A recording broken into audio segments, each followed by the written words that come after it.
Migration শুধু অর্থনৈতিক বা পরিবেশগত নয়, এটি একটি রাজনৈতিক সমস্যা, এমন মন্তব্য করেছেন তথ্য ও সম্প্রচার মন্ত্রী জহিরুদ্দিন স্বপন।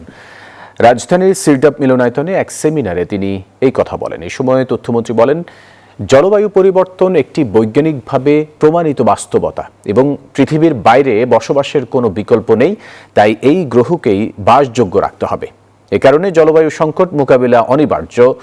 বর্তমান সরকার জলবায়ু পরিবর্তনজনিত চ্যালেঞ্জগুলো চিহ্নিত করে সেগুলো মোকাবিলায় কাজ করছে বলেও জানান তথ্যমন্ত্রী।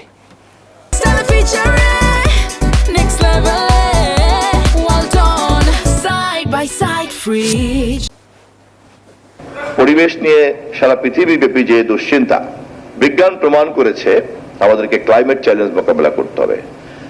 বিজ্ঞান এখনো পর্যন্ত পৃথিবীর বাইরে এমন কোন গ্রহ আবিষ্কার করতে পারেনি যেখানে সমস্যা হলে পরে আমরা সবাই মিলে সেই গ্রহে চলে যাব। বিজ্ঞান এতটা শক্তিশালী এখনো হয়নি। অতএব আমাদের জন্য কিন্তু পথ একটাই খোলা আছে, এই গ্রহকে বাসযোগ্য করতে হবে, বাসযোগ্য রাখতে হবে।